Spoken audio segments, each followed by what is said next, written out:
So I'm going to be making apple pie, but this is the same two crust pie recipe that I'll use for any of my pies or pastries. So I have 2 cups of all-purpose flour. I really like Gold Medal unbleached. And here's 1 teaspoon of salt and 2 sticks of butter, of unsalted butter, minus 1 tablespoon, which I will end up using. And I'm gonna come over here. So I moved over to the table, the kitchen table, because it's a little bit lower. And this is called a pastry blender. And I have done this with my food processor, but I just don't think that it's quite as light and flaky as doing it by hand. So it's just cutting up the butter with the flour and salt. And this is the part that takes a while.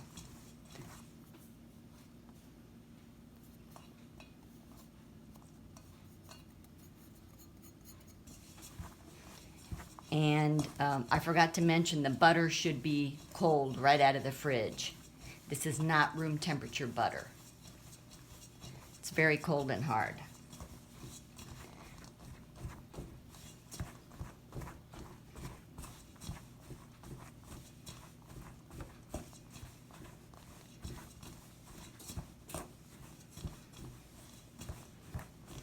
So if you get the video close, you can see the pieces are fairly large. And I'm going to keep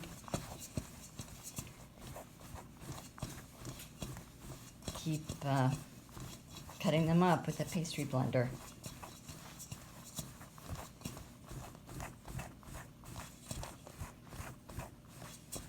It helps for me, it helps if I do it on a surface that's a little bit lower, like our kitchen table, rather than the counter, which is higher, so I can have a little more leverage. And every once in a while, take your finger and scrape off the butter that sticks to the pastry blender. And there's different kinds of pastry blenders. One of them, the one that I used to use, had more wires, but this is just stiff pieces of metal. But usually you can buy a pastry blender at Walmart or any place that has decent kitchen utensils.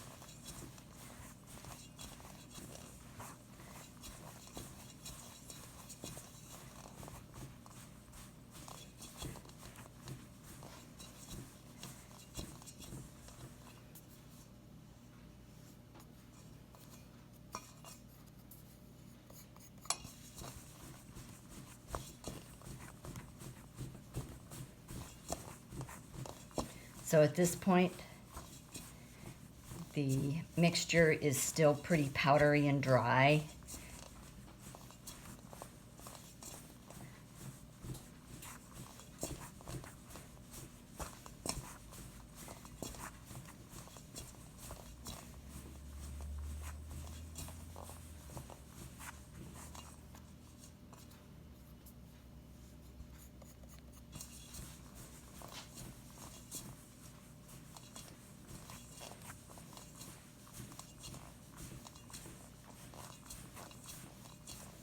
And until I add the water, I don't really worry too much about overworking the dough, which a lot of people, I've heard a lot of cooks say you just have to be really careful.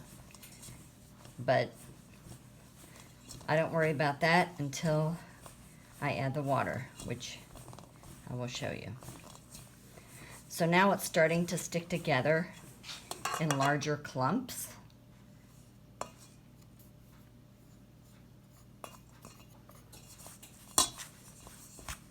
I just have to be careful to make sure I keep getting any loose flour that might be on the bottom or the sides.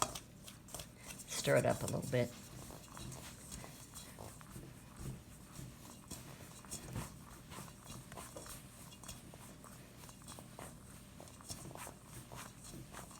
You see it's starting to get in larger chunks.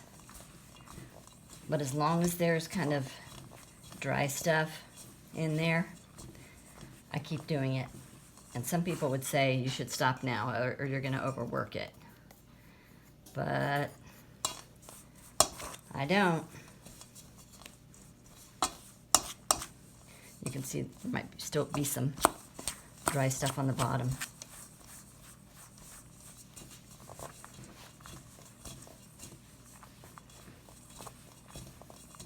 And now it's getting more chunks.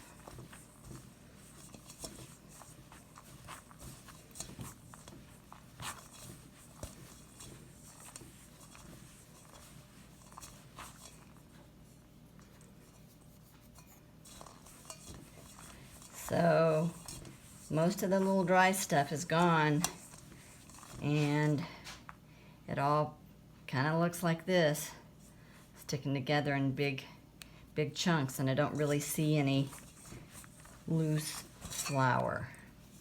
You don't want loose dry flour in there. So this is what it should look like, and when you just gently, it should kind of stick together. Okay, now I'm going to add 3 tablespoons of cold tap water and just pour it on there. And now I just take a fork and stir up, kind of lift up from the bottom, and keep doing that till the water gets distributed.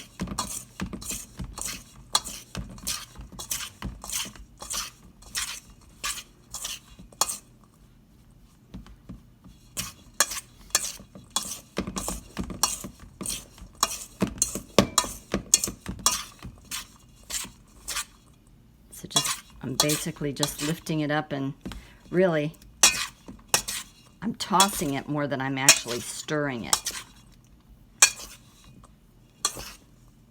As you can see, it's starting to stick together.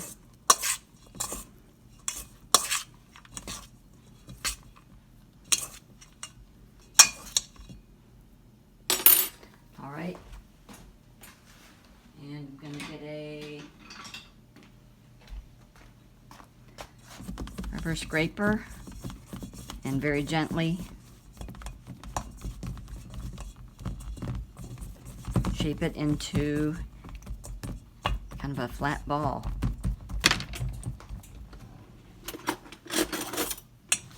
And then this is going to be a 2-crust pie, so I need to cut it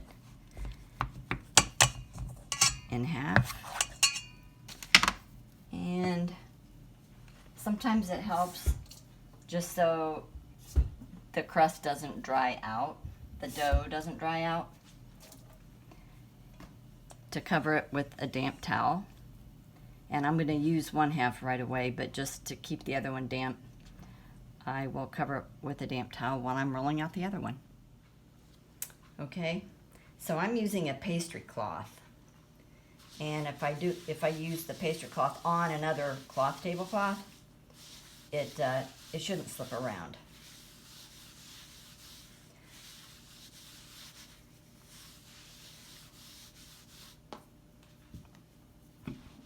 So I'm getting some of the flour on the rolling pin, and this is called a rolling pin sock, and it usually comes with a pastry cloth. When you buy them, often they come together, and it just gives the flour something to adhere to, the fabric.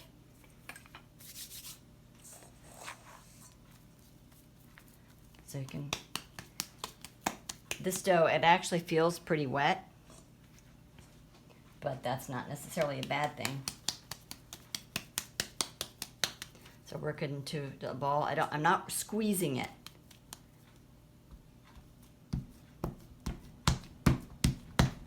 So pat it down a little bit, maybe add a little more dough, and then I'm turning it over so I can get some flour on the other side. And then I want to get rid of the cracks around the edges.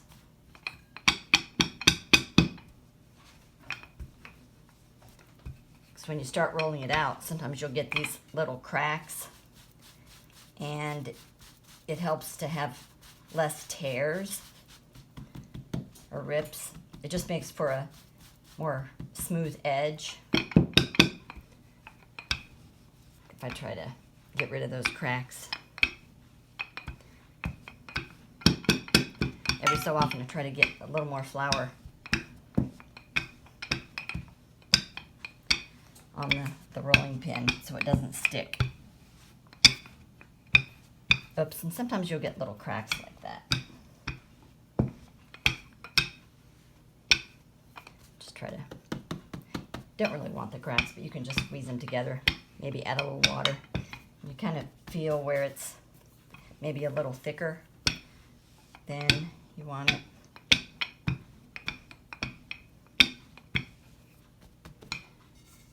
And looks like it's big enough. That's telling me the oven is about up to temperature.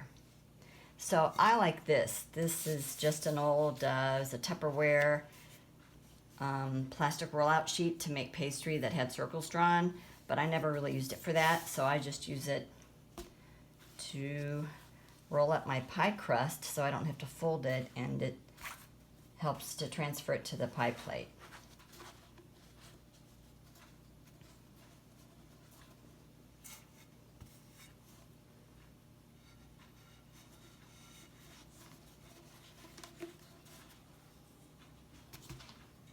Just have to work it down just a little bit into the pie pan.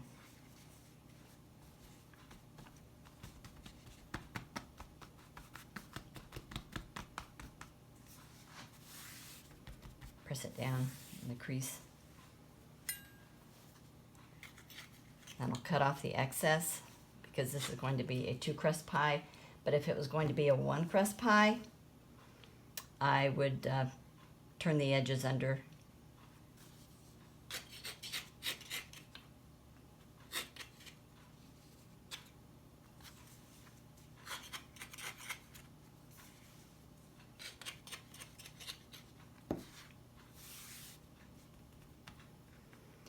So that's about ready to go. And little bits like that that maybe are uneven, it really doesn't matter.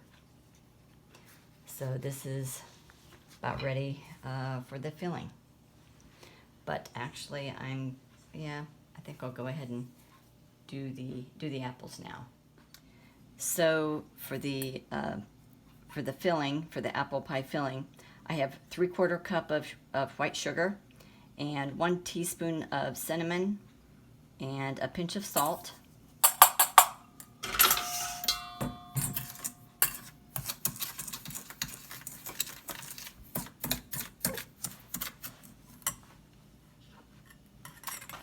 And 1/4 cup of all-purpose flour. Again, I use the unbleached.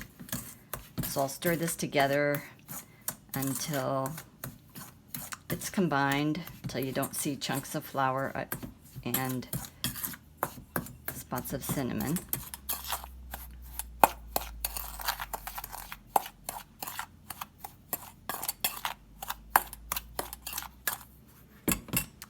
And here are the apples. So I like the apples, so Grandma cut these up.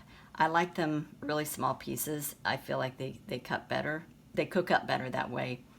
These are Golden Delicious. That's my favorite kind of apple to use because they're sweet and they're soft.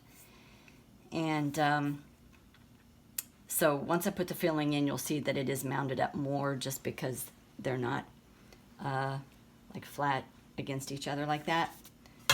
And I do not like to put together the cinnamon, sugar, and the apples until pretty much I'm about ready to put the top crust on, because it can get kind of liquidy, and I don't like it to be liquidy when I put it into the crust. It probably doesn't seriously hurt anything, but I like to put it into the pie crust when it's dry like this. So I have an extra pie plate, and that's the way I can measure how many. And this was actually 8 fairly large Golden Delicious apples. But it works fine if you want to use fewer. It just won't be as thick.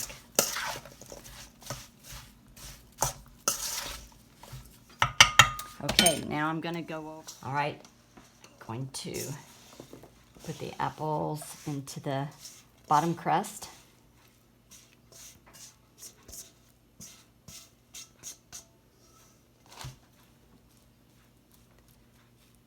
And as you can see, it does look like there's maybe a little more than it did. So just kind of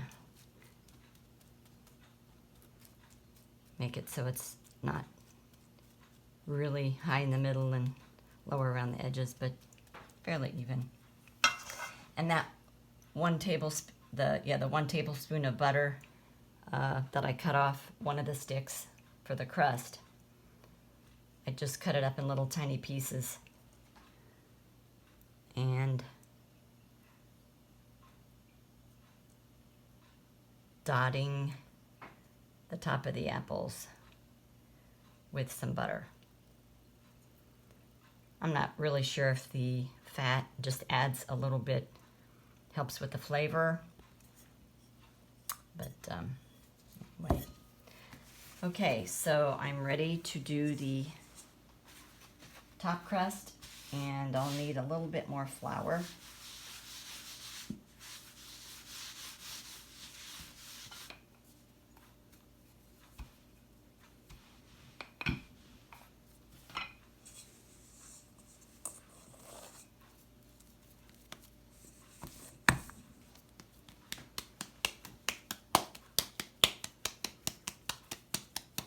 So I'm not really squeezing.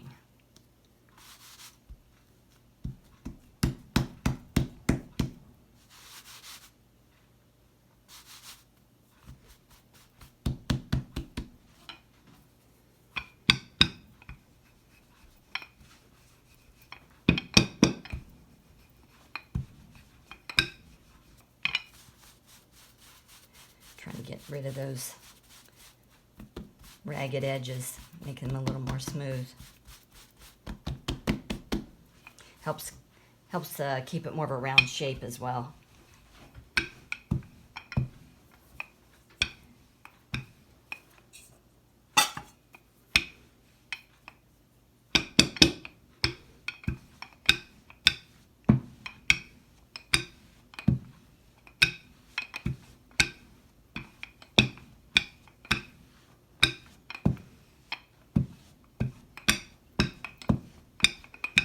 Okay, I think that looks good. So you want the circle to be a little bit bigger than your pie pan, obviously. And everyone has their own way of doing the slits to let the steam out, but this is the way I do mine.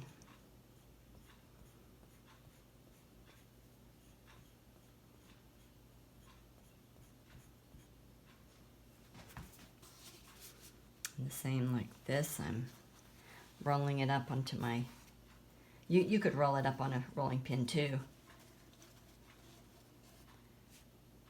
And I'll move this over. Important to figure out where to start.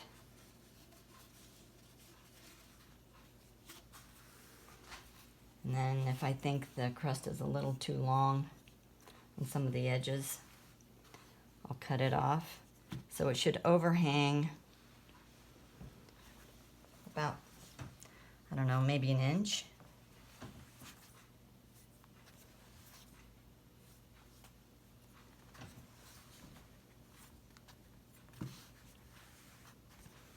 And then I'll take the top crust and wrap it over and underneath the bottom crust.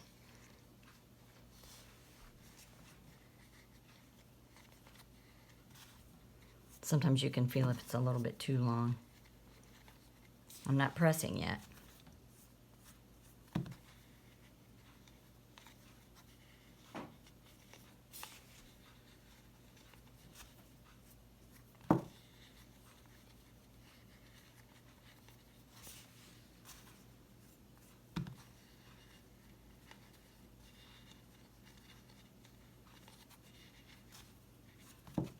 And And tucking it under helps the juices, the apple, not to hopefully bubble out into the oven. So I haven't pressed anything yet. Now is where I seal it. So I just put my thumb down and press gently. I'm not pressing really hard.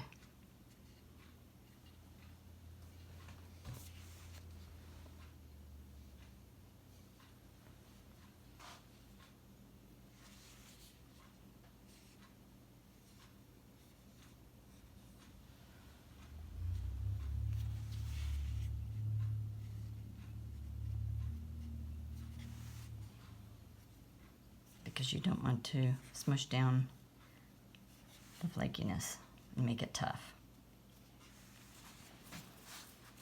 So personally, I do not like brushing the top with any kind of butter or, well, I guess maybe not, I haven't heard of butter, but water or milk or any kind of an egg wash. I don't like doing that at all. I like just sprinkling it with sugar, just onto a dry crust. This is just regular granulated sugar.